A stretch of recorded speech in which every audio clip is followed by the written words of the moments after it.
Hammani qiynaydigan tartibga soluvchi ishoralarni juda ham oson usulda o'rgatib qo'yaman. Butun umr esingizda qolib ketadi. 3 dona usuli bor. Qo'llar ikki yonga uzatgani va tushirgani bir xil deb olinadi. O'ng qo'l oldinga, chap qo'l yonga uzatilgani va chap qo'lda tushirgani bir xil va uchinchi ishorasi qo'lni boshdan yuqoriga ko'targan ishorasi. Juda ham oson. Buni keling bitta birgalikda ko'rib chiqamiz. Ko'pchilik noto'g'ri o'rgatadi bu narsani. Tartibga soluvchini qarang. Qo'llarini ikki yonga uzatdi.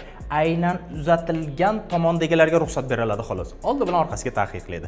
Qaysi tomonga qo'lini uzatsa shularga. Demak, qizil avtomobil to'g'riga, qora avtomobil to'g'riga. Qizil avtomobil o'ngga yo'l ochiq bo'lganligi sababli yurishiga ruxsat, chapga yuraman desa to'siq bor ekan, ya'ni qo'llari to'siyapti deb olsangiz bo'ladi.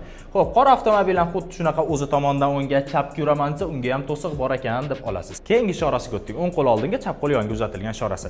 Xo'p, biz aytdik, qo'llarini uzatgan tomondagilarga ruxsat beriladi dedik. Orqasiga ruxsat yo'q. Orqasiga qo'li yo'q, orqasiga uzatgan yo'q qo'lini. Yoki mana bu ko'k avtomobilga qo'lini uzatmayapti. Qizil avtomobilda faqat o'ng yurishiga ruxsat bor ekan xolos. Qora avtomobilda to'g'riga yurishiga yo'l ochiq, o'ngga burilish uchun yo'l ochiq, chapga va qayrilib olishiga ham ruxsat beryapti. Xo'p, qizil avtomobil to'g'riga o'taladimi-sa to'siq bor ekan deb oling. Mana bu yashil avtomobilda ko'pchilik to'siq deb o'rganganligi uchun biz yana qaytaryapman. Qo'li uzatgan tomondagisini oling, shunda adashmaysiz. Mana bu ga qarang, to'siq yo'q deydigan bo'lsak, orqada turgan yashil avtomobilga qo'lini uzatmayapti-da. Shuning uchun mana buni to'siq yo'q ekan yoki boshqa ekan desangiz adashib qolasiz. Faqat qo'li uzatgan tomondagilarga ruxsat deganingizda umuman adashmaysiz. Bundan ham qiziqroq testlarda yoki tushunmagan narsalaringizni direktga shunday yozib yuboring.